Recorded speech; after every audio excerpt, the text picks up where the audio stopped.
Welcome to the Monday, May the 2nd edition of the Bottom Line Podcast. Locally here over the weekend, Ed Davender, former Kentucky basketball star, passed away. May God bless his soul.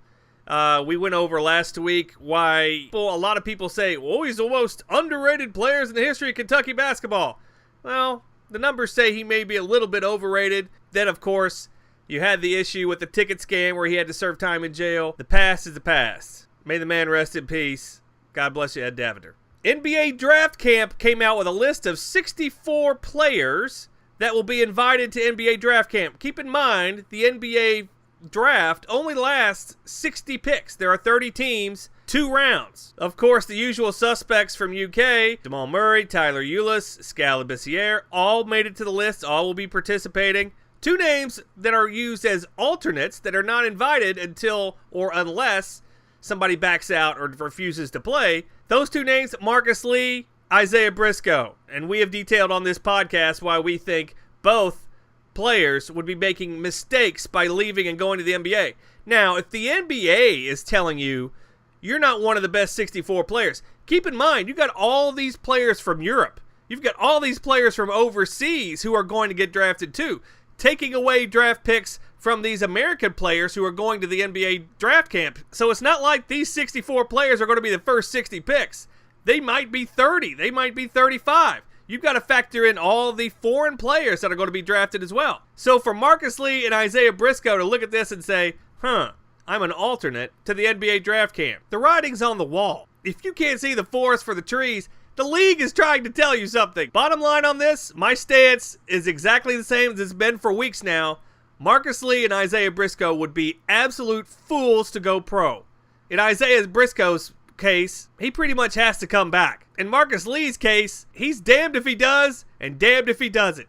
Because this year was his chance to show he could be a professional player, and he blew it. In Marcus Lee's last 23 games this past season, he scored double digits twice and fouled out 6 times. He got plenty of opportunity. He just blew it. Well, it seems a local cable sports channel, using that term very loosely, that talks about Kentucky sports, interviewed that kid from Scott County, that freshman in high school, who has already been offered a scholarship by UK. Now, that interview went as expected. All parties involved here should be ashamed of themselves. And I'm talking about UK football, I'm talking about the kid, I'm talking about the kid's family, and I'm talking about the media covering this kid.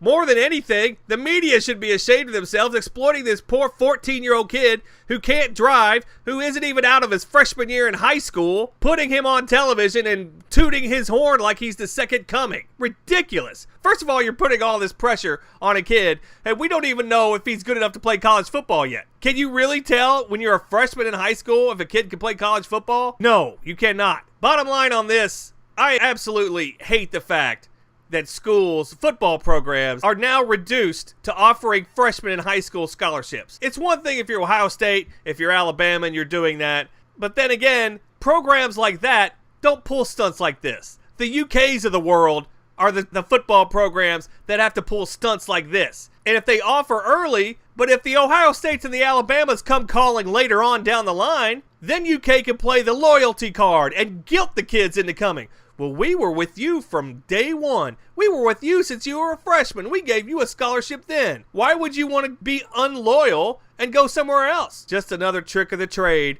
that nobody understands and nobody sees for what it is. All parties involved should be ashamed. I wish there was a rule that kids could not get offered at least till they're a junior. At least let them get a driver's license first. Ridiculous. I just love the fact that these little cable channels will interview this kid just trying to exploit him for a couple of eyeballs on the sets to get a few more advertising dollars. Congratulations. More local news. UK linebacker Josh Forrest, a 6th round pick over the weekend. UK had a 6th round linebacker drafted this year. Last year they had 2 defensive players that were drafted in the top 100. Boy, that sure did equate to stats on the field, didn't it? Actually, it didn't. They were just as lousy with them as they were without them. That speaks to program. It doesn't speak to the kids. Locally, not much else going on, although Coach Cal says he's going on a diet now. I think it's much needed, to be quite honest with you. Look at a picture of Cal the day he took the job at UK. And look at him today. Not only has he put on a few LBs, dude's got a little, he looks rough. God bless him. They always talk about how the presidents, especially two-term presidents, how much different they look at the end of their term than they did at the very beginning. Obama, no different. But Cal is going through the same thing. He's been here 7 years now. He's starting to look a little rough around the edges, too. Maybe he needs to get a summer's worth of cleansing. So Coach Cal on a diet. We'll see how long that lasts. The Reds won on Sunday. That's the good news. The bad news? The bad news, they finished 1-5 on a 6-game road trip last week. More bad news, Raisel Iglesias, their best starting pitcher by far this year, placed on the disabled list. Who comes in? A 28-year-old rookie named Tim Adelman, who actually pitches well. 6 innings, 1 earned run allowed against the Pirates. This is a kid, 28 years old. 2 years ago, he had a tryout for the Florence Freedom. Now he's starting for the Cincinnati Reds. That should tell you everything you need to know about the current situation of the Cincinnati Reds. Pirates were wearing those old school uniforms yesterday. I love those old school uniforms. Willie Stargell and all the late 70s guys. The scariest player that I remember from my childhood was Dave Parker. Not the Cincinnati Reds Dave Parker, but the Pittsburgh Pirates Dave Parker. Dressed in those, they had all kinds of combinations of yellow and black. Sometimes they wear all black. And I remember one time Dave Parker got hit in the jaw with a pitch. So he comes back a couple of weeks later, and he's wearing one of these old school, goalie face masks, and he's trying to bat. This is Dave Parker, when he was an MVP. He was the best player in the National League for a 2 to 3 year period in the late 70s. And I remember him coming back and wearing that face mask. He was the scariest, and wearing all black. He was the scariest baseball player I ever saw. And I was a little kid. I was scared to death of him.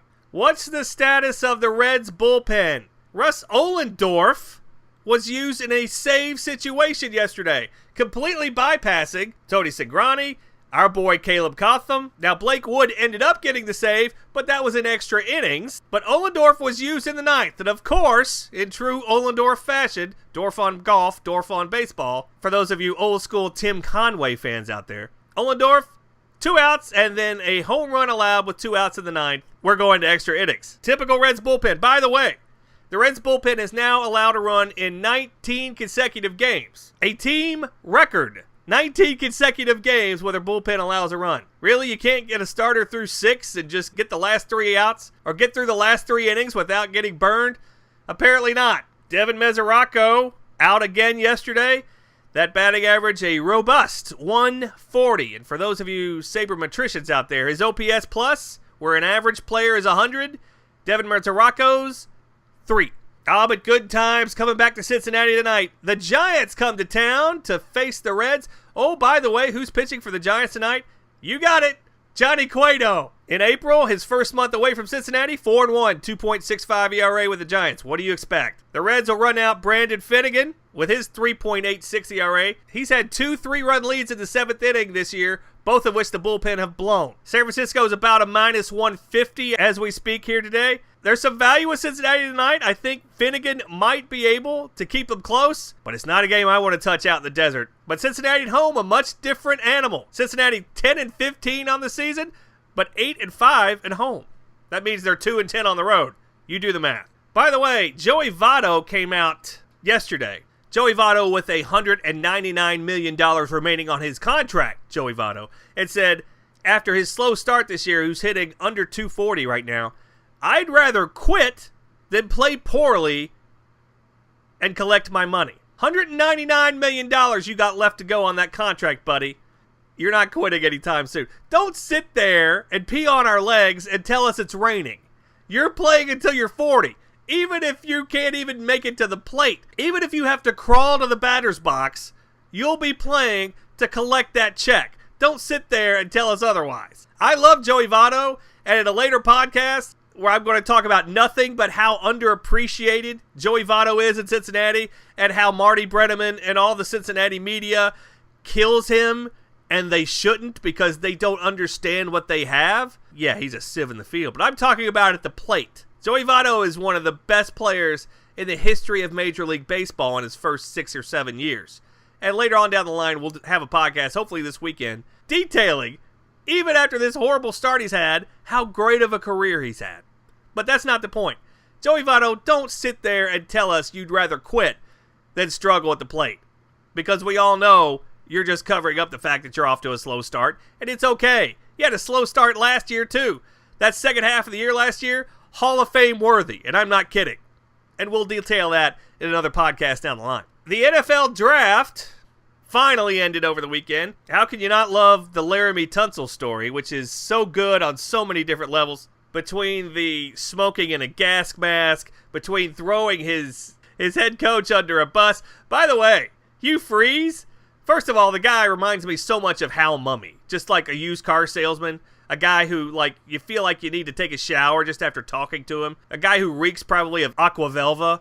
That's the kind of guy that Hugh Freeze seems like. But he stood right next to Tunsil all night. He stood right next to all his Ole Miss players and telling everybody, telling the media what great kids they were and this and that.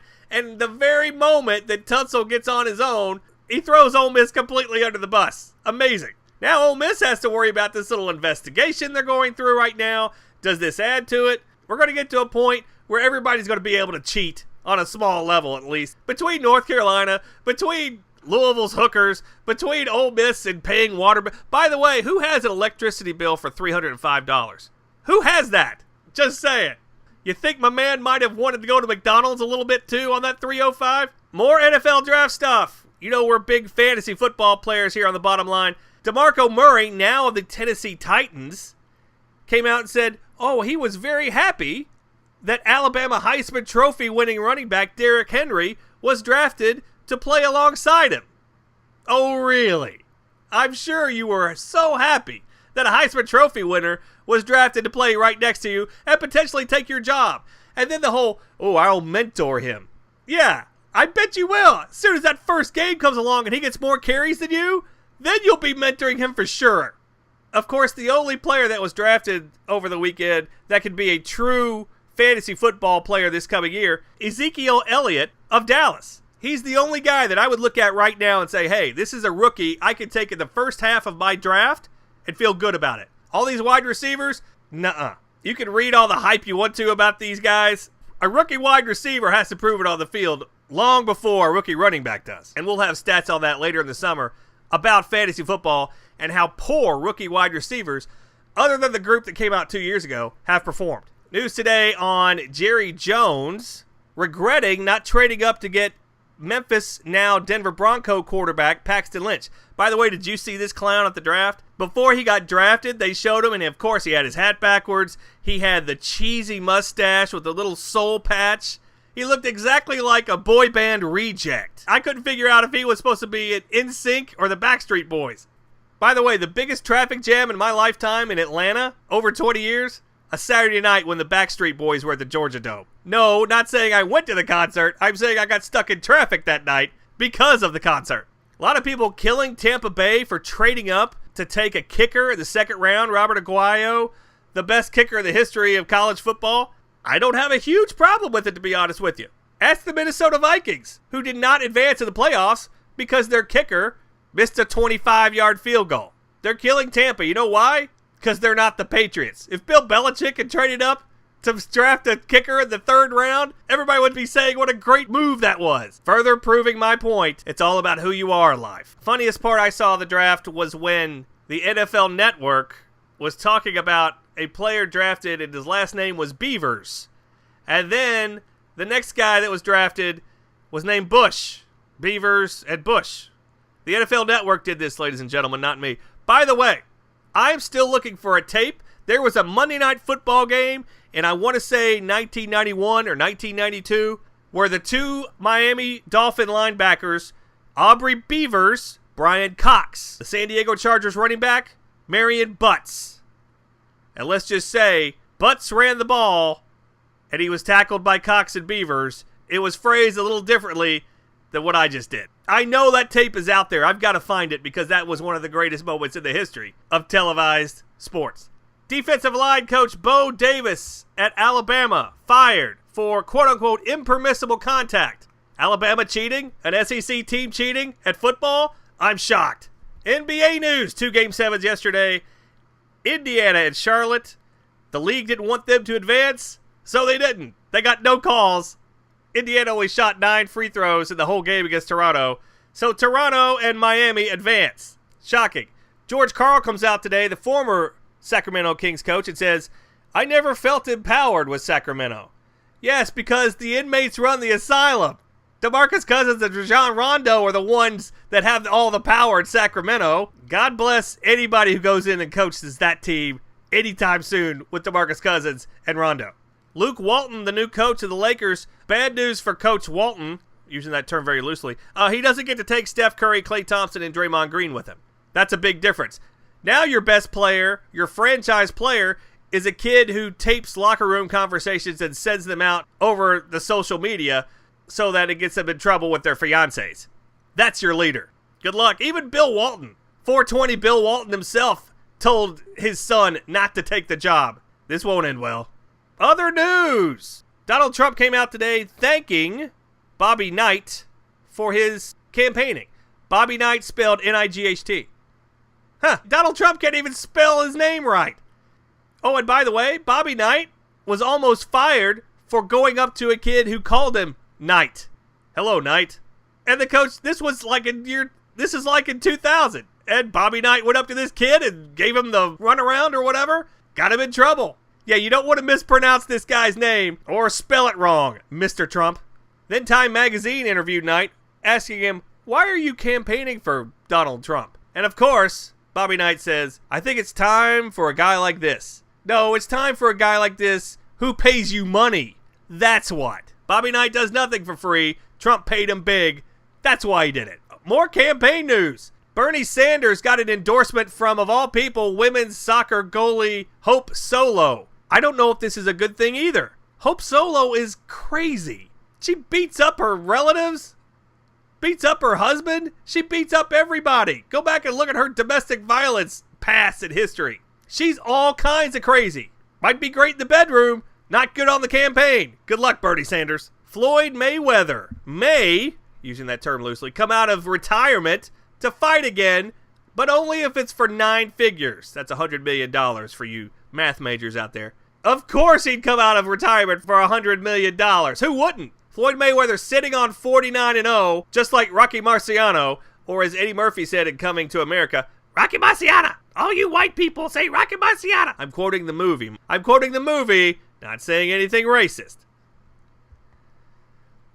So shocking that a man would come out of retirement for $100 million. By the way, there's only 3 people in the history of sports or entertainment who did a retirement correctly. Sandy Koufax, and for you kids out there, go look up his stats. The last year Sandy Koufax played, he was the best pitcher in baseball. Barry Sanders, who was about to be the all-time leading rusher, and he said, meh, I quit. And Johnny Carson.